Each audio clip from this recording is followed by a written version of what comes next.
So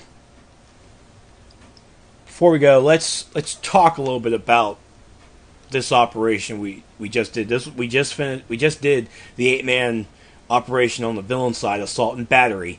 We weren't able to finish it mainly because wife aggro. Most people only have a few more attempts. I mean, it is 11:48 at night that we're doing this right now, but first impressions. It's different. I liked it. It told us right away that we had to split up into two groups, and we're like, wait a minute, that's never happened to us before. You know, it's like we had the option to before. You know, in FOS 2, there's two different paths. You can take your two different groups and then split up, but you can always see the other group and you know what they're doing. This one, we have no idea what's going on. Like, we have no idea what their adventure was, you know? So I think that's kind of cool. Yeah, so I want to start out at the beginning. It was, man, it was just a really, really big adventure. God, can't wait to actually watch the replay of this. That first boss fight, I mean, with Kyle and Brother Worth. You know, we had to figure out that we had to take Brother Worth down, and you know that it kind of followed the comics lore where the Blue Lanterns help the Green Lanterns and give them a buff or power up of their rings. So it's like Kyle from that point was almost impossible to kill unless he took down the Blue Lantern. You know, that's right. Brother Worth does, I believe, buff Kyle in that fight, but we also noticed that he does heal as well. Yep. So, as far as the game mechanics go and trying to emulate what the comics do between the Blue and the Green Lanterns, I think the devs did a good job. But then the second fight that we had, what was the second fight? What? Oh, it was that random freaking rock thing. Exactly. That was our second boss. Pretty much after going through the mobs in the different rooms, and we had that interact with the teleporter to turn that off. That was our first mission. We went through this maze in Mogo and got into the little boss room there with the bunch of rocks that Mogo uses his power on to create like a security officer. And he has a rolling attack like the Paradox Tyrant and Paradox Wave. So, and he hits hard. Yes, he does.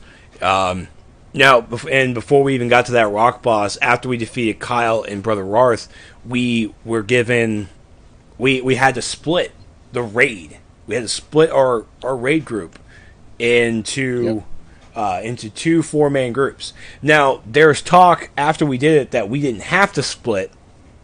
I'll probably talk to Spittle or Meps tomorrow about that to see what if we do have to. I mean, and even on the journal right there on the side where it gives you your layout, what you have to do, it even said 4-man group.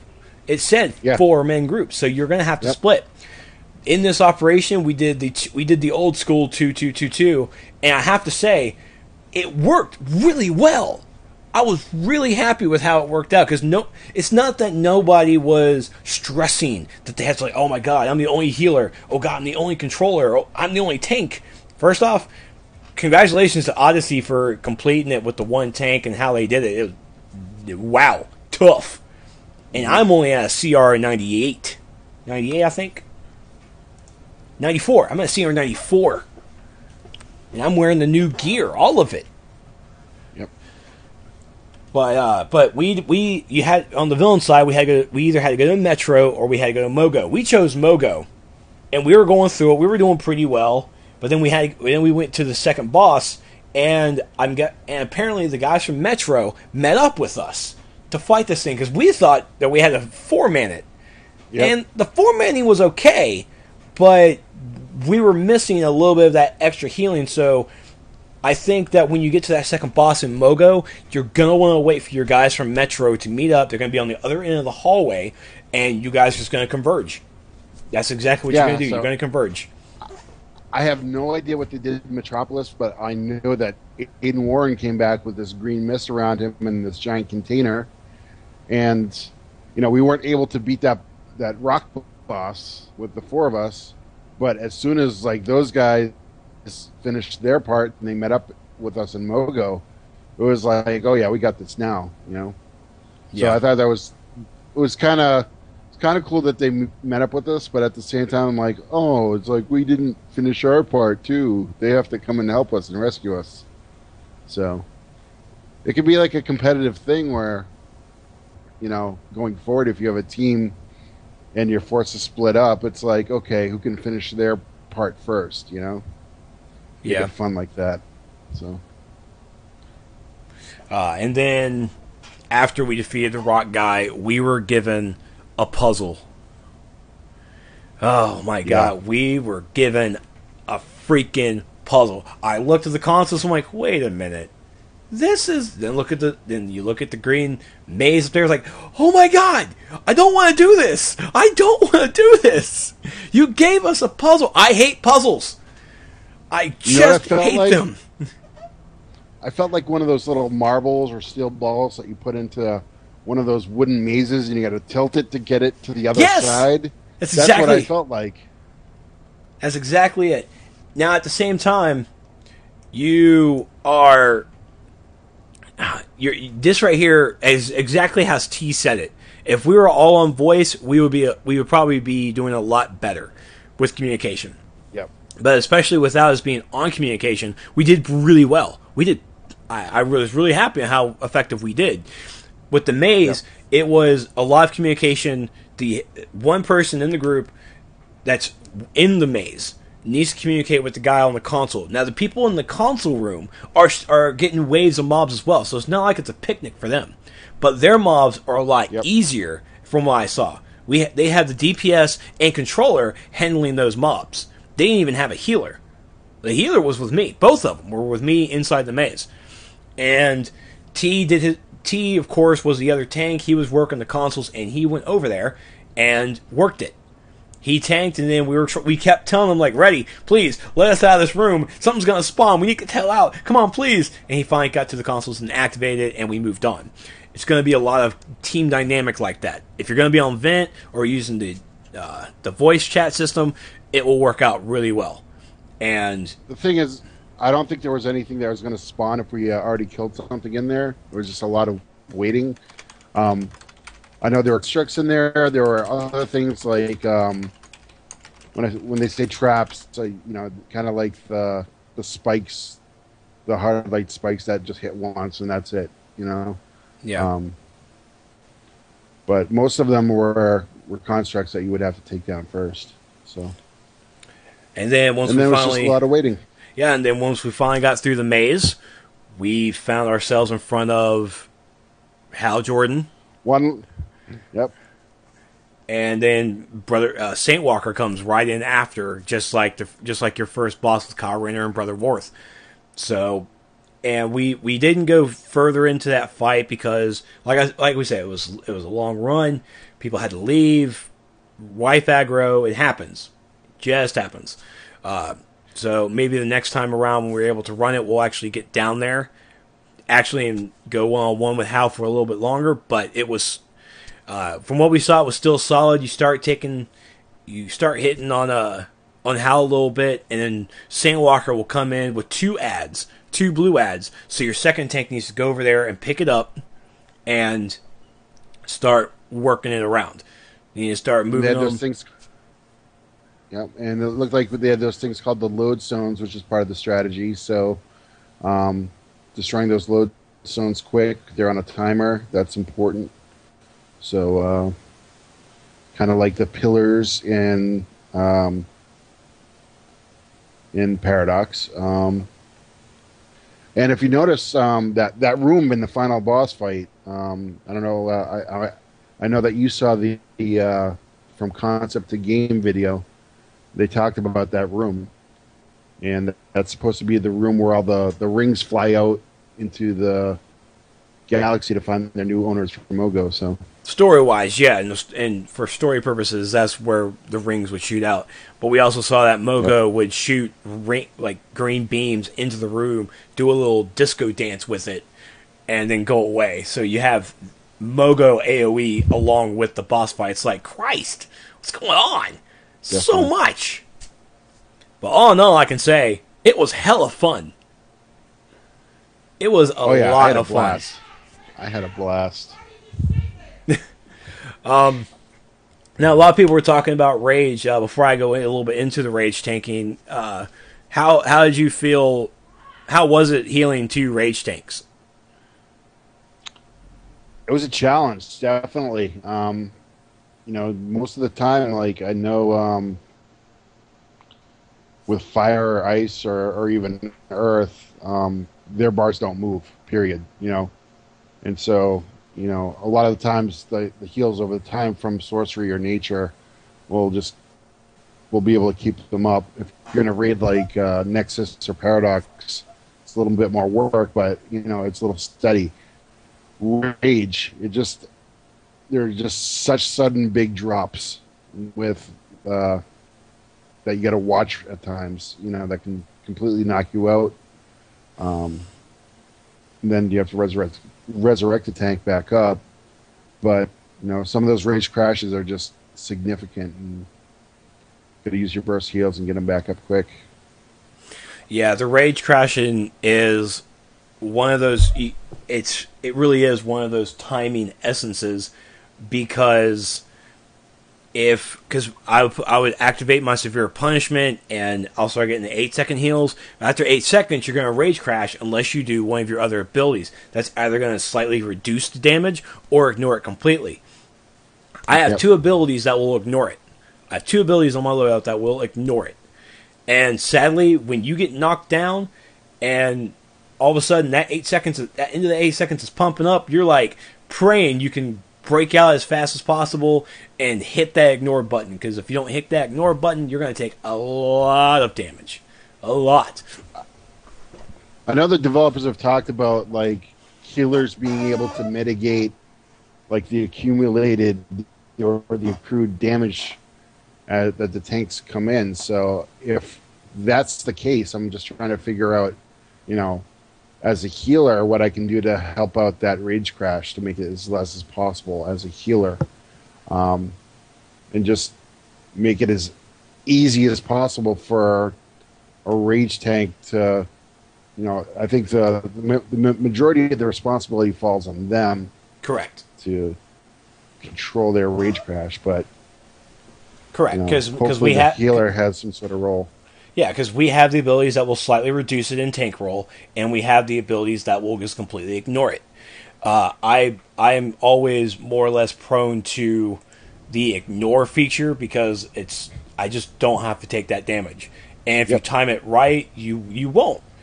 But that is going to take a lot of timing, a lot of getting used to, a lot of finesse in order to time yourself that way. Because most of the time, I've me, I hate blocking. I just hate it.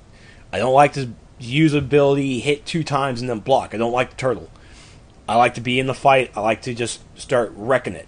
But with my rage tank, I'm still doing my damage stuff like I normally do. But as soon as I hit my severe punishment for my 8 seconds heals, I am stopping myself. I'm blocking so I can just take all that damage in while I'm getting healed, and it gives me enough time to use that I don't get interrupted. Hopefully I don't get interrupted while blocking. So I can use my Rage Crash Ignore button. It would just be, I think it would be, I don't know, it's not going to happen, I know, but if there was like a third bar that you could see just the damage that you've like taken in, and it just builds up and builds up, kind of like a thermometer, and just, once that Rage Crash hits, it's like exactly how much damage you're going to get hit with. That would be cool. And for us to, as a healer, to be able to see something like that too, and just our heals would apply to it or just mitigate it, that'd be great. But who knows? All right, so because people are asking about Rage a little bit, I'll talk about it a little bit. I'll try and answer. If you guys have any questions, please post them in chat, and I'll read them and I'll try and answer as I go. First one I see right there is from D Jakes. Is it mice based or precision based or DPS? Well, it's more might based, but you do have some abilities that I'll actually go to those abilities because I have one. I'll go to powers.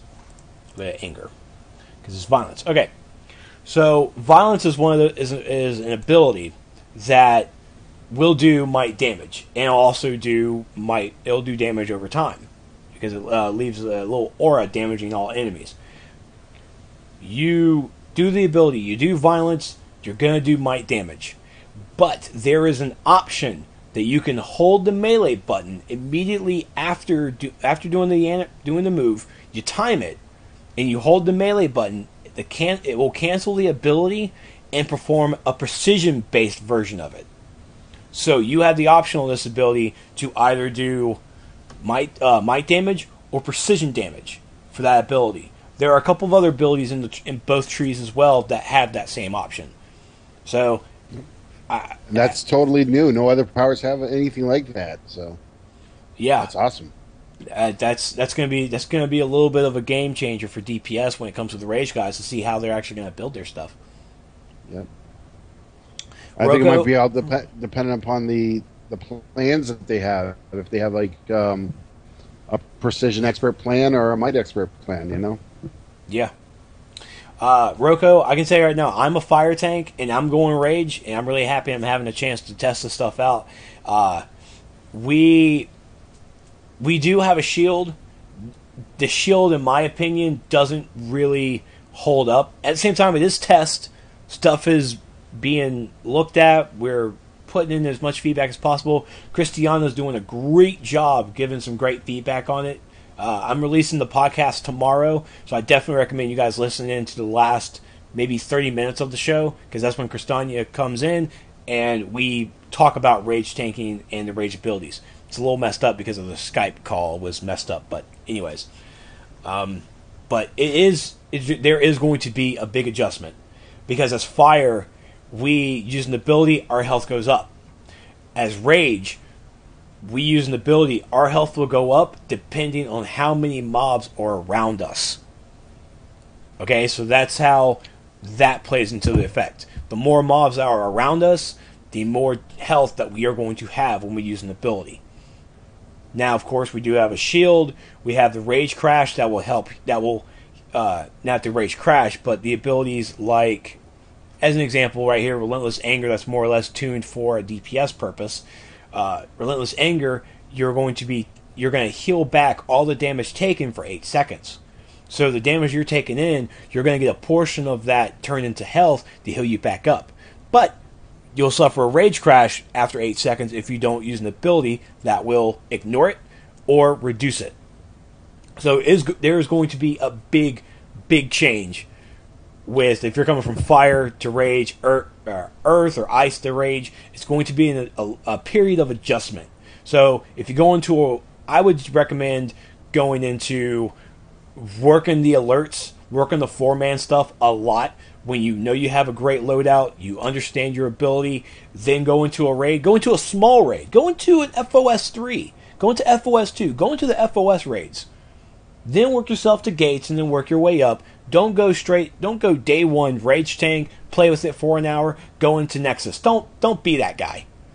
Even if you were in tests in the test server right now and you've been doing this forever, how long test has been going, and you go straight into day one, I recommend don't. I recommend small steps, because things can change from test to live. Because at the end of test, they're going to look at everything, adjust it properly, and then live, it might be a completely different workaround that you're going to have a different feel for it.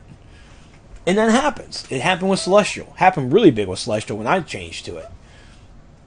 But yes, you're all right. High risk and high reward. As you saw, and even see in my other videos, it's even with a nature healer, Jimmy was doing a great job keeping me up. But when that rage crash hit, But at the same time, that was before they brought in a couple of fixes. But let's see. I have something interesting here, Trex. I'm looking at the gear from this operation. You are. And in the vendor right now, if you're a hero, you can buy the Scion of Ion gear. On your hero. You can also, on your hero. On the villain, there's a Sinestro Disciple of Parallax. Yes. And you can also buy the style for the Red Lantern Corps. That is correct. Vestments of Rage. That is correct. In the operation itself, you can get gear drops of the Vestment of Rage with stats. It's not just the style. Correct. And the Vestments of Rage gear, it looks like it's similar to the stats, but only a couple things are a little bit higher. So I'm looking at a healer belt that I got from this operation. I'm wearing the Parallax belt, but the stats on the Vestments of Rage belt are the same in most of the categories, but slightly higher in health and power. Like 51 health better and 42 power better. So the Vestments of Rage gear looks like it's a little bit better than the vendor gear. So you're saying from the 8-man operation, the Vestments of Rage gear that we got from that operation is better than the Disciple of Parallax gear? Yes. Okay, that's okay. Okay, I just want. Okay, it was. I was thinking of something different, but yeah, that's correct. So here's your options. On this Sinestro Corps Logistic Officer here, you're going to have the Disciple of Parallax gear. That's the Yellow Lantern gear. You have a choice. That's your tier that's your gear you're going to be grabbing with your Marks of Reality. Now you have the choice. To have the Red Lantern set. And this is the same for Hero as well. The Vestments of Rage, was the Red Lantern set, is in these officers as well. It's in this vendor. You can buy just the style for the Marks of Reality. Now, when you go into the 8-man operation, the Vestments of Rage gear is going to be in there as well. And I'll actually scroll down and show you the Vestments of Rage. Yes, so you see the Vestments of Rage gear in the vendor, same price, but no stats. So you're spending the marks on the style itself. Now for me, I might not be going into the 8-man raid that much. I'll probably work my tail off to grab my gear, to grab my marks, and grab my, well, because I'm a hero, I'm going to grab the Scion of Ion, the Green Lantern gear. Now, because I'm not probably going to run the 8-man operation that much, and just in case I don't get an item that is for my role, so I can't accept that style, you can use your marks to purchase the styles here in the vendor. Okay, so you have an either or there. Either buy the styles from the vendor, or run the 8-man operation and grab the styles from there. And if they continue on this, if they use this and carry it on through the rest of the DLCs with the weapon vendors, with this extra style vendors, I'm going to just love it completely. Just love it. Yep. So it looks like the Vestments of Rage gear is going to be the highest stats for gear in the game when this DLC comes out. Yes. And remember that's the gear everybody's going to be chasing. Yeah, I remember those drop from the DLC. The Vestments of Rage gear with the stats drop in the operation. The ones in the vendor are style only. Yep.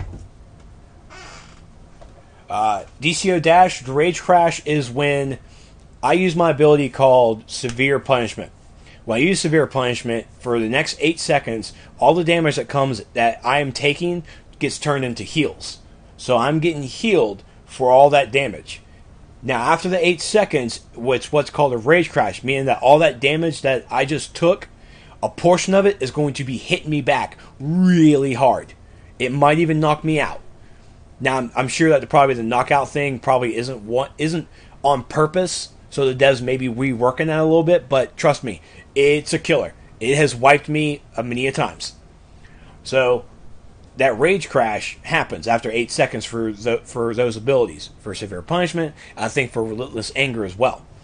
Now, when to ignore that Rage Crash, there are abilities like Outrage, or Revenge, or Eviscerating Chain. Those are 3 abilities that will ignore the Rage Crash when timed right.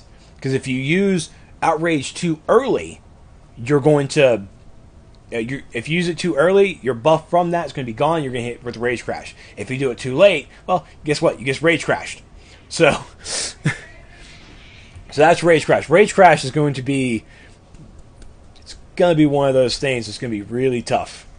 Really tough. But for my opinion right now, I am loving Rage. I can't wait to go Rage. I can't wait to grab my Vestments of Rage because I'm going to skip the Scion of Ion gear. I don't care. It's like, dude, you're wearing the Rage gear. Does that mean you got... No, I don't got the... No, I'm still wearing some Tier 5 equivalent stuff. I don't care. I just want to look like a Red Lantern. It's all Trex wants is a Red Lantern. That's it. I will actually grid. Duel me. Oh, no, wait. What? Hold on. No, they want to see it. They want to see it. So give me 1 second. Let me open up this. My gameplay. Ignore duels. Off. Send me a duel invite. And we will effectively test that so we can see this. 3, 2, 1. Okay. Fight. Just give me a couple of weapon attacks.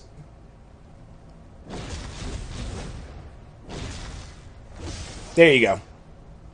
Alright, so you see that the weapon attacks is what's being done to me. Alright, I'm taking that nice little damage there, alright? Now, I'm going to use my Severe Punishment that's going to heal me as the damage comes in. Go for it.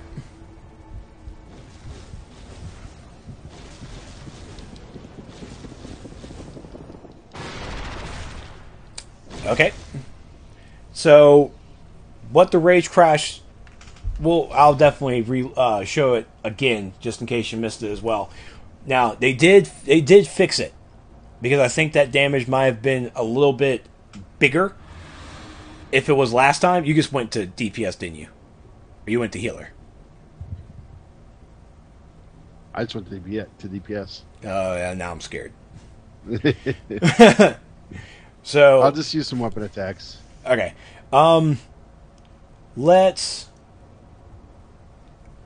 Let me do this. Hit me for a couple of times. Hit me for like 4 seconds, and then we'll... Alright. Yeah, go ahead. Because I want people to see the damage. Alright, that's good. As you see... Ooh, a little crash there. Boom. That crash did 2,000 damage.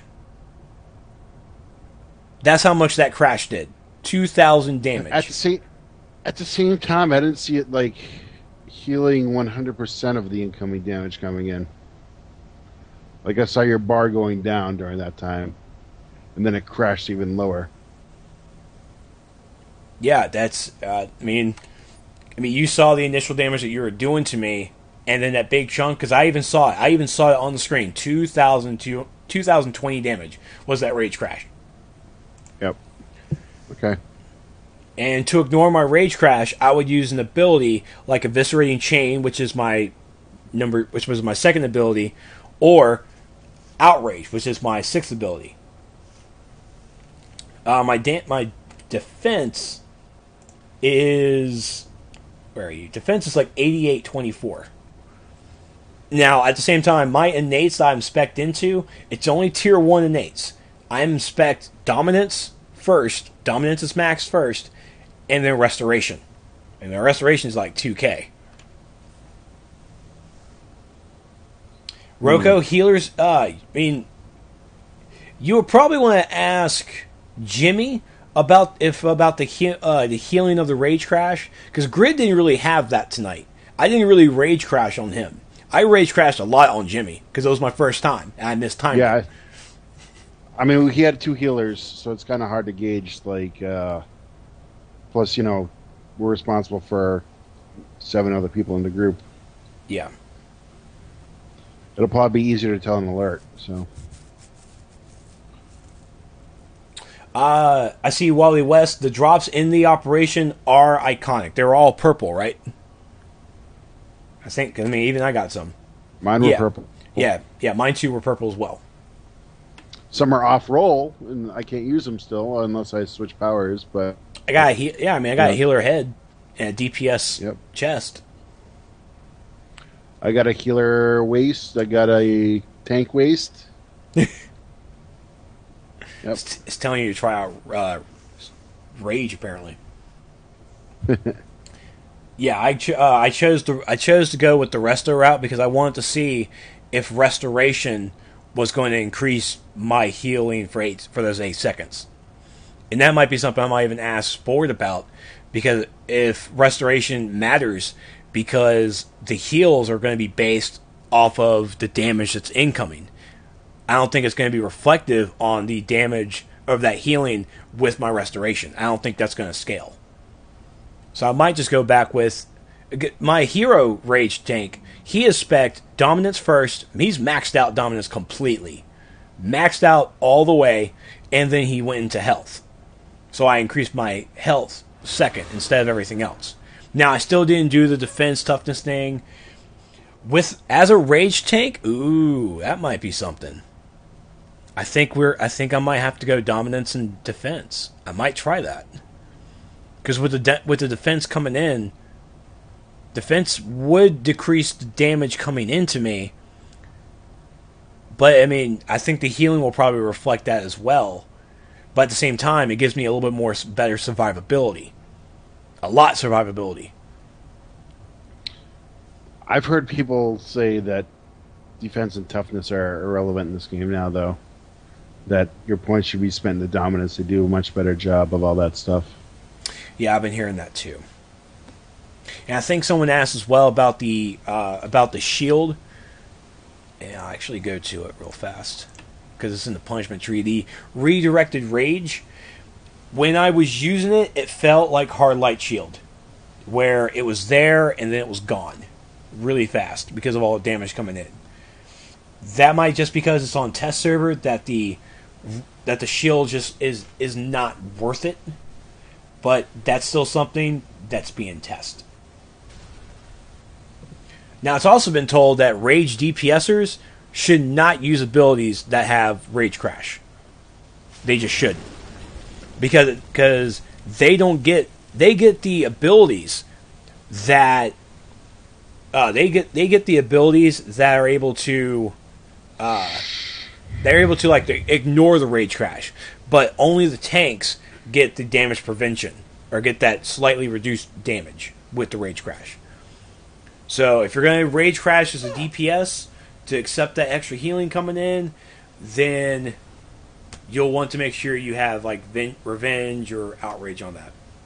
And you're right, Cap. That might be something I actually might have to use. I might have to go with a dominance defense route.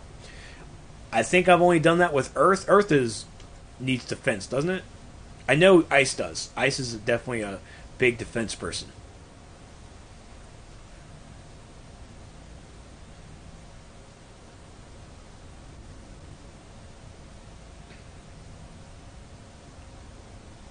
But yeah, this is such a rocking good time. Thank you, Michael Gridge, for the suggestion to do this as well. It was a smart move. Smart move. Well, thank you. And I always love your streams, and all your viewers love your streams. So it's an exciting time right now. Whenever a new DLC hits the test server, so that's exactly what happened during the Rage Power looky loo. Because I was busy working on the skill planner, just doing a couple of stuff, and then I hear that the live stream was over with, and I look over at chat, and people are just going, "Trex, that's your cue." And I'm like, "What's my cue? Wait, what just happened? I'm lost." I messaged Super Patriot and Skype. I'm like, "What's going on? I don't know what's going on right now." Yeah. and And apparently, Meps just announced it, and everybody just like got off their stream that very second and just got on their test server. Period. You know, like I did, because I knew from Sons of Trigon that the queues would just get so backed up if you didn't get on like right away. So I wanted to make sure that my test server had updated and that I could get in and start testing this stuff. And sure enough, you know, the next day the game goes down for some reason, and the only available server is the test server. So you saw lines and queues for like 117 minutes at an average, and you're number 297 in line. It's like ridiculous, but it was fun, you know. And I think you know, people are trying to just, you know, either test this stuff out or just check out what this content's all about, so that when it does go live, they know what to do, and you know, they feel confident about it. So, but the important thing is that people leave their feedback on the forums, and you know, no bug is too big and no bug is too small for these devs. They just want to make this content as rewarding for all the players as possible. So. Yeah, and at the same time, this has been, I can tell you now, just the operation by itself is a long video. So I may just separate the video of the operation into a video, and then probably have like our recap of the operation and this little talk we just did in a separate video after it. Just like separate this into two videos so people can watch the operation, and then they can watch the other video to hear the recap and how we talked about Rage and everything. Great. Wally West, the 4-man operations. Have you done the 4-man operations yet? I did the 4-man operation on the hero side. Which one? I did the one called, let me look it up. I did the Strike Force. You did Strike Force. I did Strike Force. Okay, I did Missed Recovery. I know you did the Missed Recovery, so... Yeah, Missed Recovery was boring, dude. I think you'll like the other Strike Force a little bit better. Yeah, it takes you through the JSA headquarters, it takes you through ranks, so you'll have a little more fun with that one, I think. Yeah, that's what we did in Strike Team. And on the villain side, we started off in, I think we actually went to Mogo, and then we ended up in the JSA headquarters, which was really cool. But with Missed Recovery, the beginning of it was outdoor. We were in Metropolis, and we were literally doing Missed Recovery. We went to each of the Mists to do a little small gathering thing for it, and then we moved on to the next one. And then we finally got a chance to go into ranks. And when we got into, we went to Star Labs. We finally got into Star Labs, and we met up with the fearsome Scarecrow with the yellow power. Then we finally got to the last boss, I think there was a second boss. I'm sure there was a second boss. I can't remember what the second boss was. But I mean, that's the thing. It's like we did that Missed Recovery stuff in the outside, and then we got to Star Labs, and that's where all the bosses were. I think if there was a boss, maybe in Missed Recovery in the outdoor, I think it would have been a better experience, or at least that Missed Recovery thing could have been brought down to maybe 2 mists, and then you move on 2 random mists instead of having to do Azure, Emerald, Crimson, and it was long. I feel that our time in there was the longest part, was that Missed Recovery, and then we finally got to the bosses, and that was the whole thing there. Oh, well, I think the other section that it brought us to in that alert was the Hall of Doom Armory. That was only villain content before, so you get to go into Hall of Doom and you battle. They're iconic with the random, and so we saw a fearsome Deathstroke or a fearsome Black Adam in there.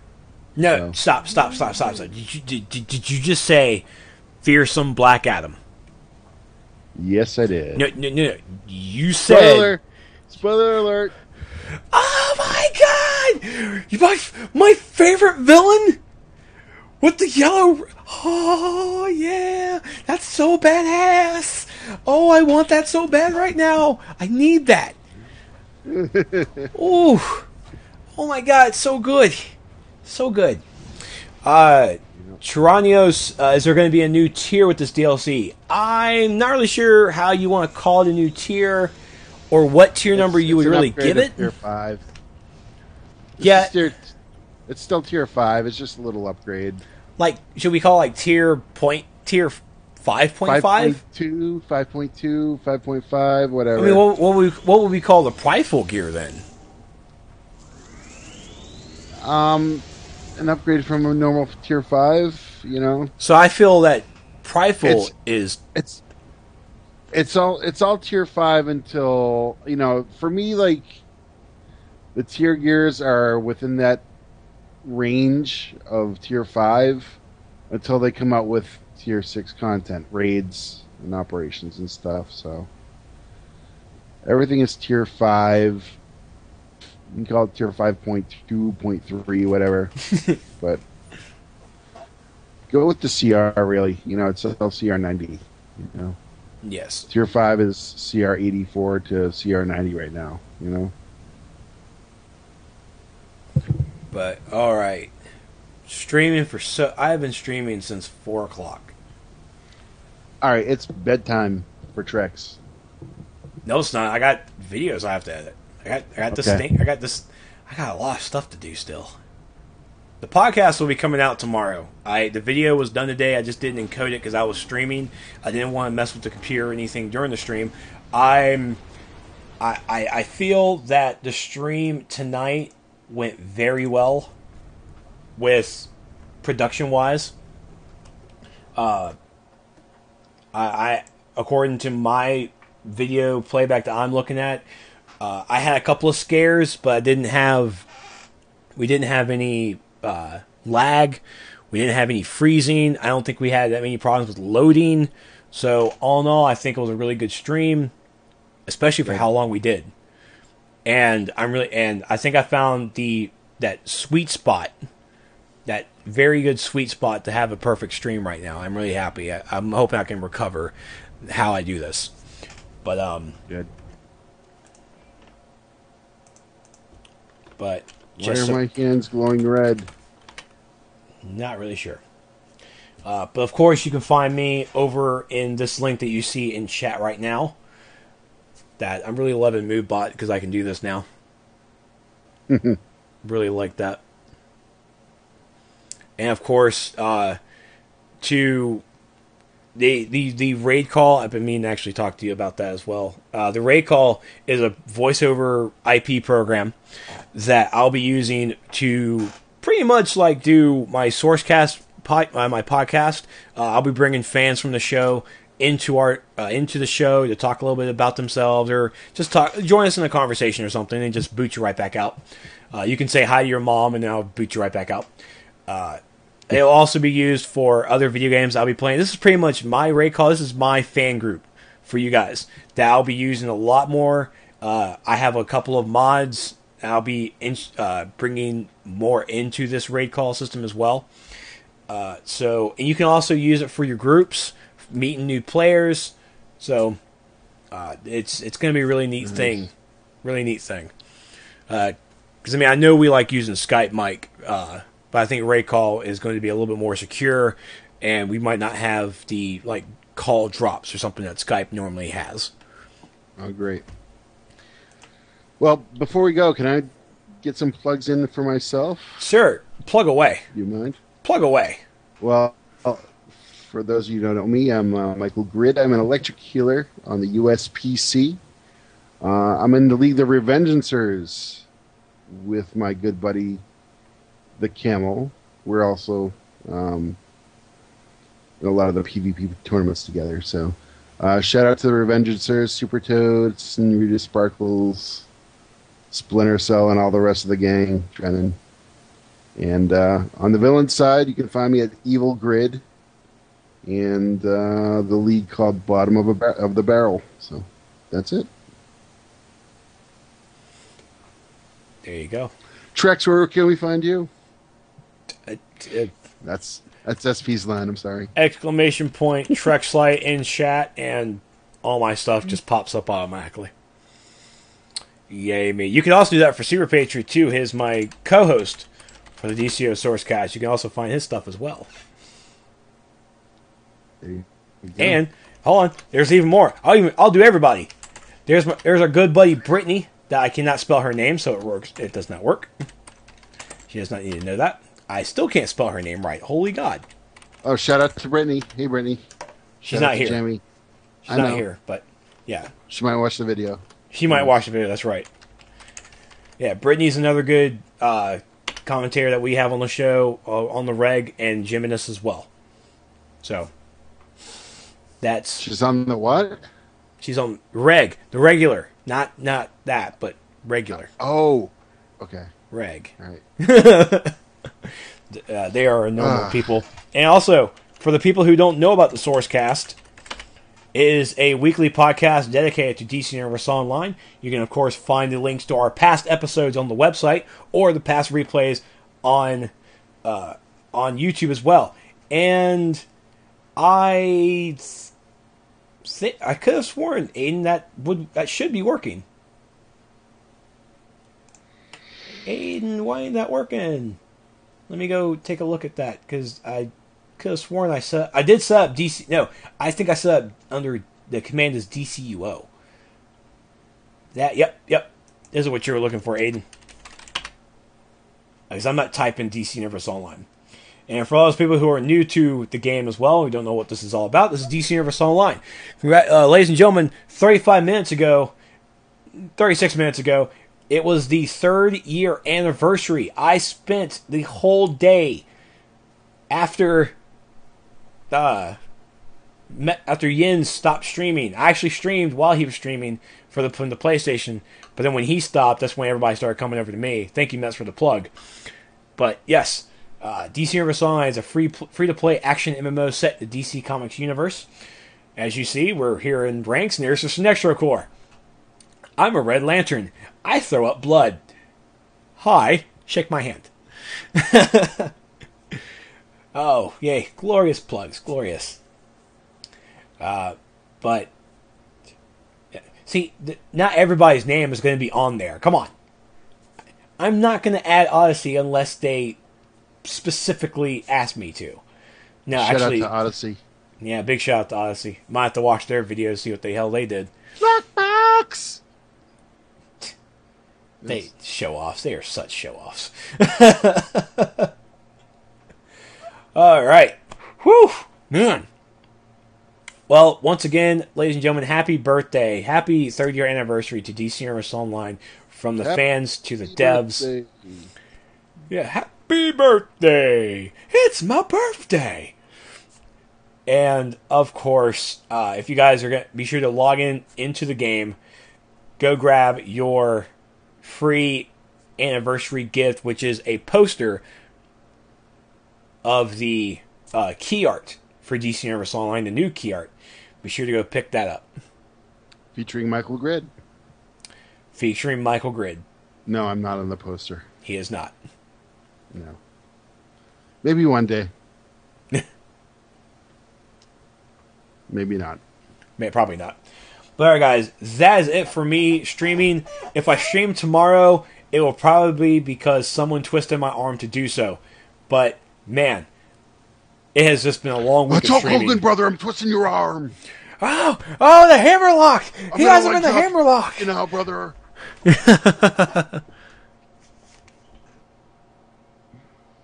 Hulk Hogan twisting your arm again, Trex. Yeah, I know. That's like what he's doing. So, ladies and gentlemen, thank you so much for joining us. Once again, thank you, Michael Grid, for joining us as well. Or joining me, really. I don't know why I keep saying us. But, whew, I'm done streaming for right now. You guys have a great weekend, great everything, happy birthday, and you guys have fun out there in the game. Hope you guys see you out there. Laters. Good night, Twitch.